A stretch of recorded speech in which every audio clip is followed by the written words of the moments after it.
What's going on, guys? Billy here, and today we got our first app update for the Skydio 2 companion application that is also accompanied by a firmware update for the aircraft itself. Now, this is version 5.41.3, and it was released on December 24th, 2019, and it features one brand new change, that is added telemetry. It really doesn't matter what you plan on using your Skydio 2 for, whether you want to have it track you autonomously or whether you want to fly it manually using your remote controller. Telemetry data is one of the absolute most important things that you can have to refer to, because when you're flying your drone, you want to know how it's performing and you want to know where it's sitting in its current space. So I know that when I look up at my drone in the sky sometimes, I lose depth perception and I don't get an understanding of exactly where it's at. So I use the camera live feed on my mobile device to get an understanding of what's around it, and also I can use that telemetry data to see how far away I am and to see how high I up in the air. Now, in this video, I want to accomplish two things. Well, really three things. First of all, I want to show you guys what the telemetry data looks like.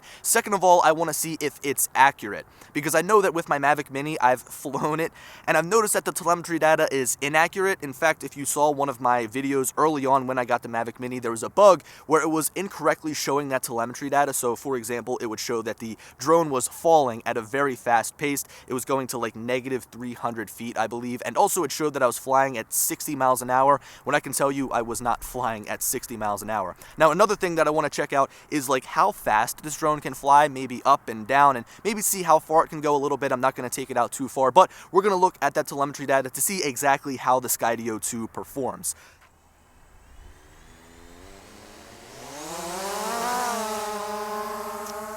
Alright, so the drone lifts off. We'll shoot this up just to get it away from the microphone. So as you guys can see, that telemetry data is sitting up there in the top left corner.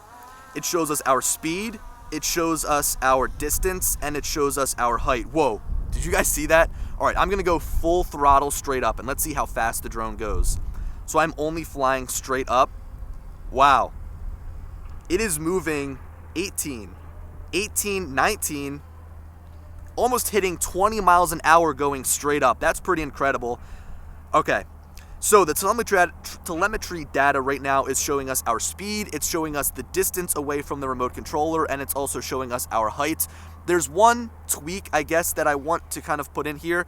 I wish they had two different levels of speed measurement, so you had your vertical and your horizontal speed measurement, because right now it's kind of trying to combine them, I think, and giving you an idea at how fast your drone is moving. But I wish that they split this up into two different, I guess, speed readings. So let's see. Let's take this drone out over towards the statue. This is the Soldiers and Sailors Monument here in New Haven, Connecticut. So right now we're at 400 feet. We're at about 250 feet away. I don't have my remote controller pointed directly at the drone. I want to make sure that I'm continuing to talk to you guys here. But it seems like the video feed is coming back very good. It says we're getting some high winds here. Very high winds. Alright. So we're still cruising at about 15 miles an hour.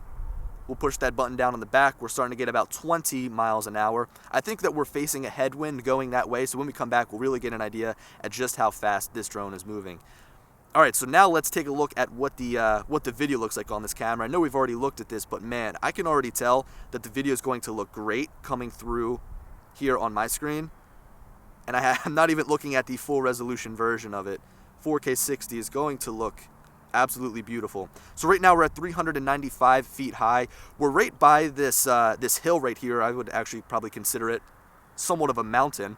So let's try and go higher, because we've got a lower elevation here. And it seems like the drone is not letting me go over 400 feet. So right now I'm trying to fly upwards. It's locked in at 401, 402 feet. So it seems like there is some sort of height cap on this drone. I can say that I did fly it earlier, and I did try to go higher than 400 feet, and it stopped at 450. And then it kept climbing, and I found that like the drone wasn't moving anywhere, but it seemed like the telemetry data was telling me that I was climbing a little bit higher. So that's a little bit worrisome, because I don't want it to be wrong. I don't want to not know where the drone is. And I don't want to think that my drone is higher than it actually is. I guess I can say that. All right, so now let's bring it down. We're going to try and do a test of the actual speed here. So we're whipping right now at 32, 33 miles an hour. I'm also sort of descending downward. So let's just go straight forward, full steam ahead. we're getting about 33 miles an hour. I can tell you guys that it is windy up here, and up at 377 feet, I'm not sure what the winds are like. We're getting to about 34 miles an hour. I think the one thing I was most impressed with is how fast the drone could go straight up. So now let's point our camera straight down, and I'm going to have this drone fall as fast as it can. So we're now pushing it or pulling it down as fast as it can come. We're at about 7.5 miles an hour. I think that that was the top speed, the top descending speed that we got here. 6-ish miles an hour is what it seems to be averaging at. So that's pretty good. I'm really impressed at how fast it can fly upwards. Let's try that out again. Let's push that throttle straight up. You can hear it in the background. It's really pushing those motors hard. About 20, oh man, now we're almost getting 21 miles an hour straight up. That's pretty incredible. I'm gonna spin you guys around here. Take a look at New Haven to our left. Pretty beautiful scenery over there. I kind of wish the sun was in a different area. If the sun was like right behind my drone, it would look gorgeous. But I think that that works out perfectly for what is to our right, and that is this hill, this mountain, whatever you want to call it, with the Soldiers and Sailors Monument. All right, so we looked at the telemetry data. That's pretty awesome. I did notice again that connecting to the actual remote controller with your mobile device has been a lot easier. It feels so much smoother. So let me land this drone really quickly, and then we'll kind of touch base and do an outro here.